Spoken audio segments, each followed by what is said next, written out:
of which pain, a lot of people need painkillers after seizures, after tonic-clonic seizures, and you almost never get a person with intellectual disability taking a painkiller because they never communicated the pain. Fellow Homo sapiens, my name is Torie Robinson and welcome back to Epilepsy Sparked Insights. If you're new and you haven't done so already, please like and comment on this episode and subscribe to our channel to support our mission to decrease the discrimination faced by and improve the quality of life of those affected by the epilepsies around the world. And also, importantly, do get everybody appreciating the amazing epilepsy research that is out there. So today, we know there's a clear link between the epilepsies and intellectual disability. I personally feel that people affected by both of these, and often heaps of other health issues simultaneously, don't have enough of a voice publicly, despite their needs. So that is why I am chuffed to introduce to you today lead neuropsychiatrist Mike Kerr, who is an expert in providing the best care possible to those affected. So I'm Mike Kerr. I've worked in epilepsy for over the last 25 years as a specialist in epilepsy, and over the years I've become specifically focusing on adults with an intellectual disability and complex epilepsy, as well as working on various research projects over many years, often with colleagues around the world. So currently I have a little bit more time in my hands than I used to, but I'm still doing clinics for people in the middle of Wales in the countryside with complex epilepsy. So could you, for everybody who's not necessarily familiar, what's the definition of somebody with an intellectual disability? It can be quite difficult or very, very easy to identify people with disability, but the main themes are really around the age at which the person has a cognitive impairment, usually defined as under an IQ of under 70. So that it has to commence in childhood, under 18, have the cognitive impairment, and then this has to actually have an effect on the person's ability to function in life. So it's probably something else about the cognitive impairment, something to do with perhaps the language or the planning skills or something that might make a person drop into having an intellectual disability. But of course, in epilepsy, we tend to see a population of people who often have more severe intellectual disability because that associates with more epilepsy and lots of the complex sorts of genetic epilepsies. So what are the statistics then? But what is the link between intellectual disability and epilepsy? Well, I don't think I'll give you a statistic for that. The link is something I think of a debate. We know there's a link, so it's very common. So in a population who would be getting care with intellectual disability in adulthood, around 20% will probably have epilepsy. But the actual link at what causes that is open to more debate. And we know there's a lot of interest in childhood developmental encephalopathies, where it's sort of felt that the epilepsy, the condition causing the encephalopathy is causing the intellectual challenge, but probably the epilepsy as well. It's quite hard to tease it apart. What causes what, right? Yeah, I think most people would feel very strongly that whatever's happening, the epilepsy isn't very good for the individual. And that the better it's controlled without obvious unnecessary side effects, the better that person's developmental outcome is going to be. And in adulthood, when development has occurred to a large degree, epilepsy has its challenges as well in terms of risk of death and risk of injury and psychological risk, and stigma, of course, still remains a massive problem for epilepsy, and particularly in people who are already stigmatized with their intellectual disability. Indeed. So what are the common needs when people have epilepsy and intellectual disability as adults? And also, what are the needs of the caregivers? I suppose, that the main message, it's the same needs mainly, but they are sometimes more challenging, and sometimes some become more relevant and more frequent. So a person with intellectual disability can have exactly the same epilepsy as anybody else. So it may be to deliver the care of that epilepsy can be quite complicated, and that will focus a lot on communication. We mainly promote our own health and do our own communication with physicians, but a lot of people with intellectual disability have challenges with their language. Ranging from some language which needs a lot of support to no language. And so the first challenge is to make sure we're getting the right thing for the person, because they may not be able to tell us what the right thing is they want. And of course, we there have to use proxies, of which the best are families. And then, of course, a lot of people will have care providers. So the big challenge is communication. And then on top of that, you get, I think, a selection of other challenges related to the types of seizures. So you may well be more likely to have a difficult epilepsy or a genetic epilepsy, which might have other physical health issues. Or you have behavior problems to the degree, which is not in any way by any means, but that it affects people's ability to diagnose some behaviors with their epilepsy. But it very much affects people's decision-making about medication because of concern that medication will cause behavior in some way more in people. So there's quite a range. Another one which I think is very important is the ability to have all the investigations you need. Yeah. So, because actually to get your investigations, you also need to be a good communicator of your own health in the UK.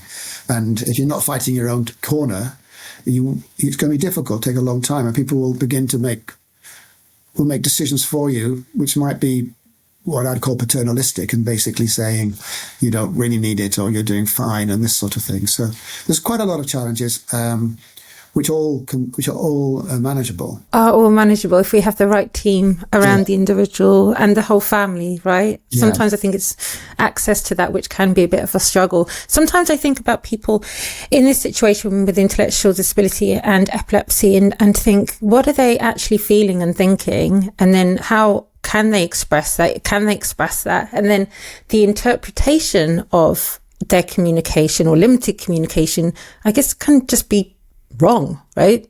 So how do you make our perception of how they are feeling and what they're experiencing accurate? I think the thing is to make it as accurate as you can, and to not, very important is not to presume a person can't communicate. Mm-hmm. So I will see a lot of people who can communicate. They might not want to communicate to me, and they might not like the environment, and they might find particularly, ironically, Teams meetings extremely difficult and extremely challenging to communicate without all the cues around. But I've got many people I've seen who just need time and will give just need time to literally get the words out. Other people will need communication aids, and other people will have carers who they talk to for ages about what they want done, and people will have families who've learned some of the nuances of whether a behavior or emotion is a pain or a statement or a wish. So, but I think the worst thing we can do is miss someone who can communicate quite well and just override them. But we will have people where we have to then take, I think, what is, a best guess by people who work a lot with people with disabilities. People might be thinking, or what might someone feel who didn't have a disability in this situation, or why wouldn't that person feel essentially any different, but might not be able to communicate it? Of which pain, a lot of people need painkillers after seizures, after tonic-clonic seizures, and you almost never get a person with intellectual disability taking a painkiller because they never communicated the pain. So you do get them to do it, and some carers will learn that painkiller is what's best for the person afterwards. So there are a lot of people, the fantastic speech and language therapists, there were carers, and there were people who make easy read picture documents and things. And I had one of our nurses made I think a picture thing based on members of Take That recently for someone who was I can promise you I don't really even know who Take That are, and they made this fantastic thing to let the person say how happy they were and stuff, and it was that fantastic focusing in on an individual and what they want to communicate about is what, when you see it at its best. But obviously it's going to be very, very difficult to discuss complex neurosurgery or something, as it is with a lot of people, but it's specifically so. And then you have to use, the legal framework sometimes for that, the Mental Capacity Act. Of course. And do you know what I've thought sometimes is I wonder if the maybe lack of patience or understanding of some of us around these individuals, could that be something which makes a person more likely to have certain behavioural challenges as well? Well, you could certainly wind people up, I think, but... Yeah, you can really misunderstand people, obviously. I think perhaps, the classic thing would be, putting too much pressure on someone with perhaps autistic traits, or an environment that's far too challenging for someone who doesn't like too stimulating an environment. And in the care environments, when we're looking at just behaviour by itself, we'll obviously look at the communication between carers and the person to see to wind them up. one of the things to do is if you give people too much to take on at once, and that, I mean, it happens to us all. I think the best way is just to walk out of the room rather than take it all on, so it can. I mean, the challenge in epilepsy is that I think that everybody tends to think everything's caused by epilepsy when it isn't. Right. I think everybody can say everything in life's caused by epilepsy, but in fact, epilepsy, it comes in and out of life, and it comes in and out of what it does to you, and it's the same for a person with disability. So having a terrible place to live will always be far worse than what an epilepsy drug could do to you in terms of your quality of life and stuff. So, so we've got to have a very broad view of the individual and what they're experiencing, and try not to jump to quick solutions. I think that's really, really important, particularly if it's a big decision like take away a medicine or put in a medicine or something. Thank you. That's so important. I think something that I hear about commonly, and I've experienced it in the past, is that clinicians or your multidisciplinary team, if you're lucky enough to have one, that primarily look at seizure control. And it's like, actually, no, there are multiple things in this person's life. And even if you only in the back of your mind still think seizures, all these other things, as well as impacting quality of life and health, impact a person's likelihood of having seizures anyway, right? So you've got to look at everything. Yeah, absolutely. And you've also got to be very be humble, I think, about your power in these situations, and be honest about that humbleness to people, and then they perhaps recognize more what we're trying to do. We're all in it together. But the whole quality of life is very important, and the classical thing for that is people's physical health. So if one of the problems you get if you get poor communication skills is the inability to communicate your physical health, and there's a lot of evidence in that in people with intellectual disability about unrecognized conditions, and they can be the cause of the person's worsening of their seizures because there's an infection or something. So basically, you spend a lot of time communicating lots of options to people and try and come to a solution to the options where you can, or agree no one knows and then make a decision based on no one knowing. You don't know for sure that a behavior was the person's drug, for instance, and no one's ever going to know for sure unless you take it away. So that is a decision based on not knowing. But it doesn't mean you can't do it. It's just that you have to admit it. Yeah, admit it, be patient and be open to contradiction, I think. Yeah. And find the different ways of communicating with people, like through Take That. But also have knowledge. I'm not saying that I've got it particularly, but what families want is knowledge. They want the person to communicate the facts, not hearsay, and say this is what happens when people take this medication. This is what might cause somebody to be sleepy, and it might be their epilepsy, or it might be their drug, or it might be their thyroid. And they want the more information you can provide. I think the people, in my personal experience, people will respect that and like that, because I think people do get told a lot of unusual facts in their normal lives by people. They get told all sorts of strange things about their condition by people who think they know about it, who've got no qualification at all. So, and particularly in learning disability, where you will have a very, very big care team, perhaps, and you'll meet an awful lot of people who might have an opinion on epilepsy. An opinion that might not necessarily be accurate, especially in their specific.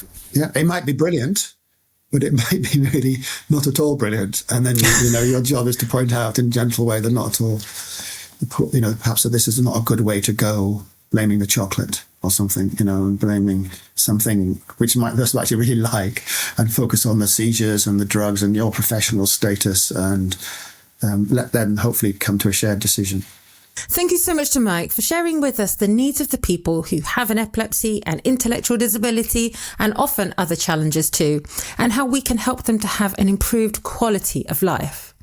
Next week, we have part 2 with Mike, where we will continue our chat and hear recommendations for clinicians unfamiliar with intellectual disability and epilepsy, building relationships with people with ID and epilepsy and their families, working with the whole team of a hospital/care service, medications, diseases or conditions other than epilepsy that people with an epilepsy often experience, and treating/caring for the person who has these illnesses, not just the illnesses themselves. Check out more about Mike and his work on the website torierobinson.com, where you can also access the podcast, the video and the transcription of this whole episode all in one place.